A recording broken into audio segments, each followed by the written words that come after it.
Hey guys.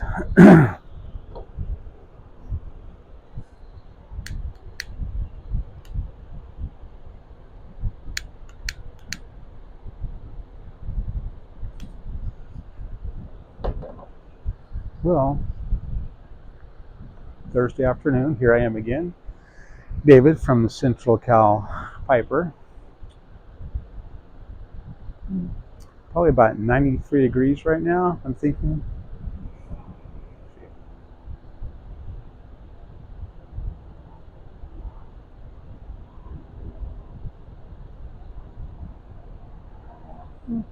92, pretty close. Anyway, thought I'd come back to you real quick. Just taking a quick break. I was originally going to smoke my Captain Black grape tobacco and a corn cob, which I have here.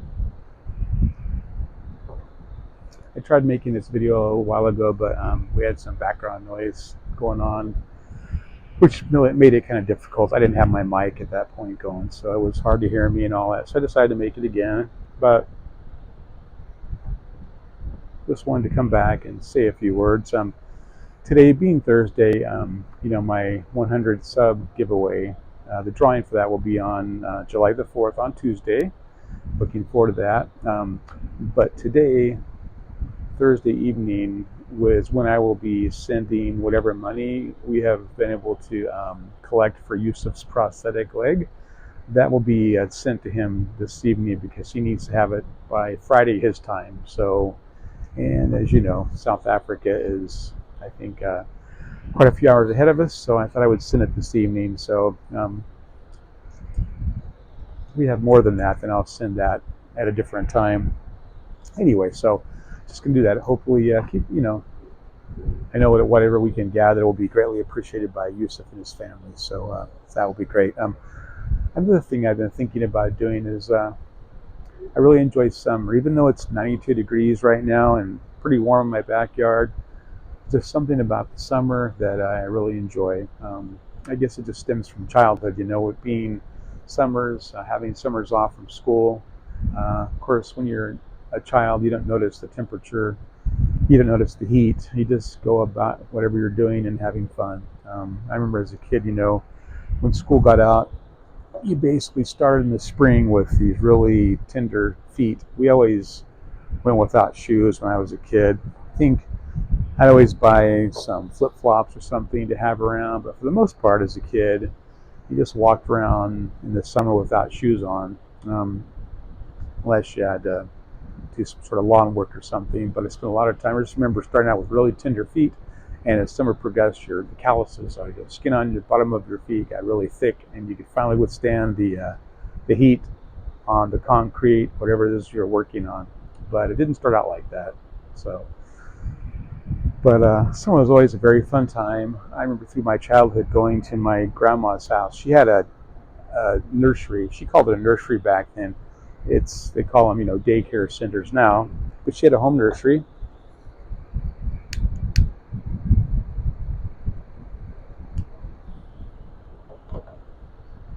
And she always had about 10 or 12 kids.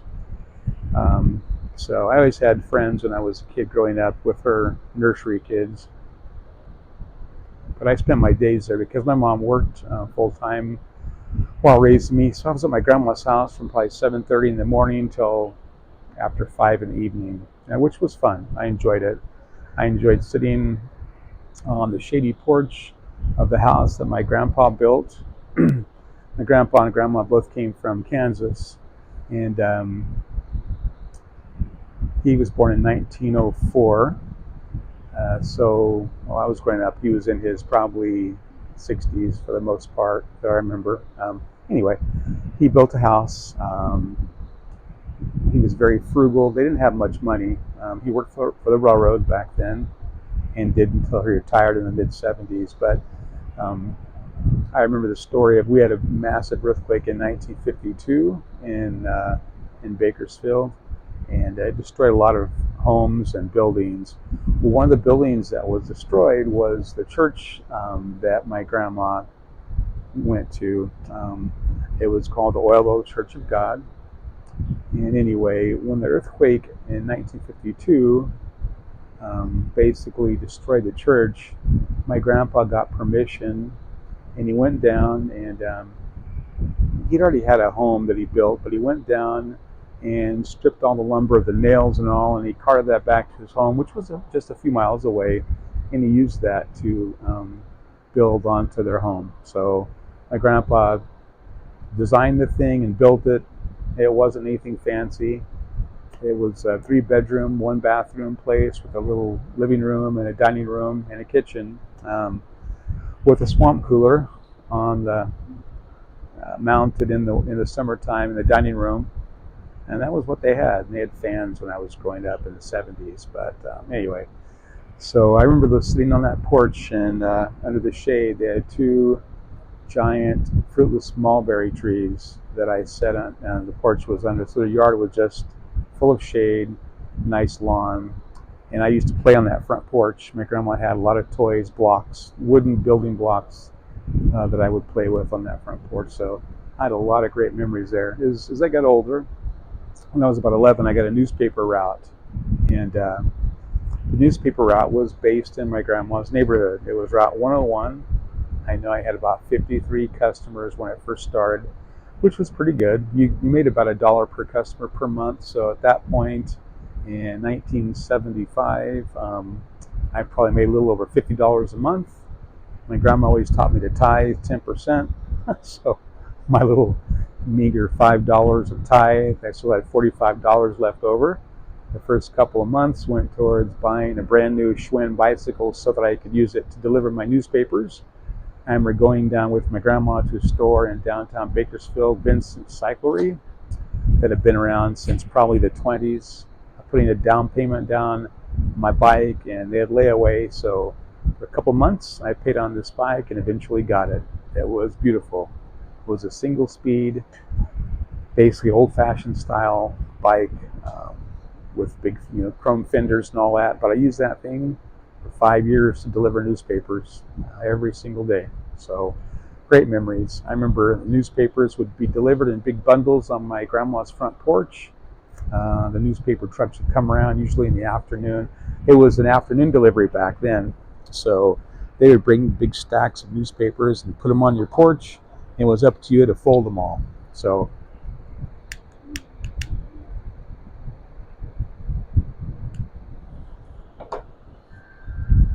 every day I would get these newspapers, sometimes sit on the front porch and do it if it was in the summertime or in the spring maybe. When it got hotter, take them to my grandma's living room. She would sometimes help me fold them. A stack of rubber bands, a blanket on over one of her old coffee tables, folding newspapers. Then I'd put those things all in a carrier bag, which you wore on your shoulders, around your neck, and take it off on my bike and start slinging newspapers. Just going up and down the streets, actually going in the middle of the street, throwing newspapers to the left and right. Got pretty good at that. I could get the whole route done in about 20 minutes, maybe half an hour anyway. I only covered a few miles, but in the summer it was really hot. I'm pretty sure I wore a baseball cap, but Bakersfield gets to sometimes 100, 110 in the summer. I remember having a couple of probably little mini heat strokes. I didn't know what it was at the time. I just remember that everything in my vision got super faded looking. So I didn't know what it was. I just kept going. After I finished, I'd go home and to my grandma's house and sit in front of the cooler. My grandpa always warned me that I was going to get a cold or get sick because he said all your pores are open when you're sweating, and if you sit in front of that cold air, you're going to get sick.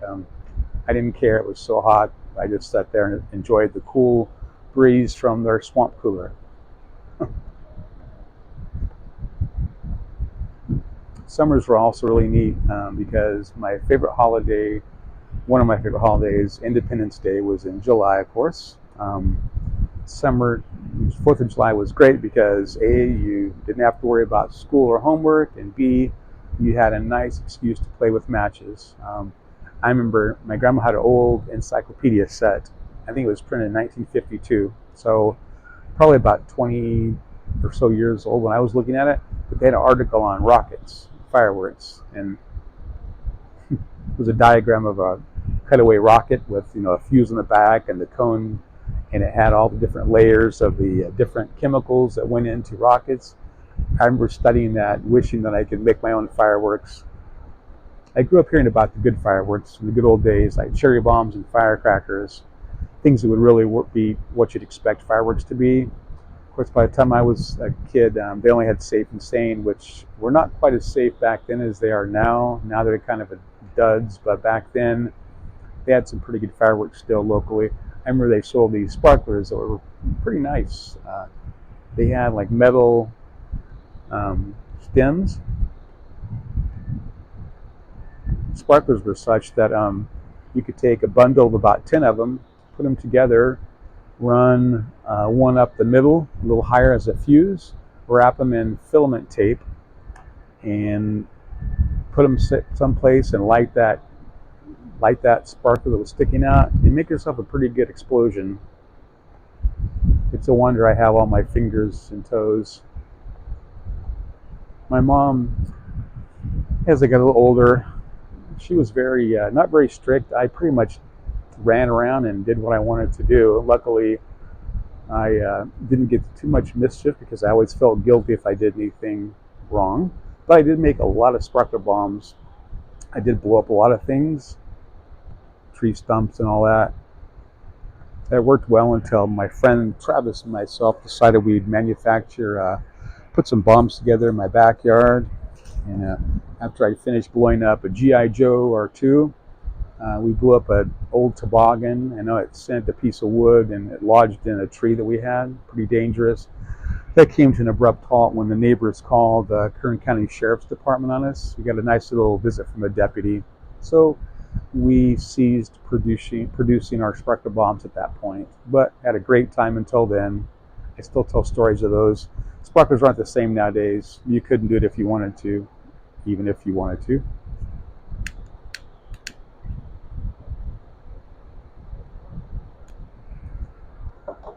So 4th of July was a great day. I remember as a kid, after I did my newspapers and cooled off, my family would usually meet at my grandparents' house, and that usually meant my mom, her friend, Darlene, my aunt and uncle, Debbie and Dean, and they had a couple of small kids. And we would meet at my grandma and grandpa's house, and they always made homemade ice cream. My grandma had an old ice cream freezer that was hand crank that she bought in the 70s. It was White Mountain was the brand, and it was really heavy duty, hand crank though. And so my grandpa would go to the local place here, Ice House, Union Ice Company, which is no longer there, but they'd been around since the turn of the century, I believe. He'd go down there, buy a big block of ice, take it home to his house, put it in an old wheelbarrow, which I have still. It's used as a planter in our flower bed. He'd put the big block of ice in there, and he'd spend what seemed like a long time carefully chipping ice away to get it to the exact consistency for the ice cream freezer.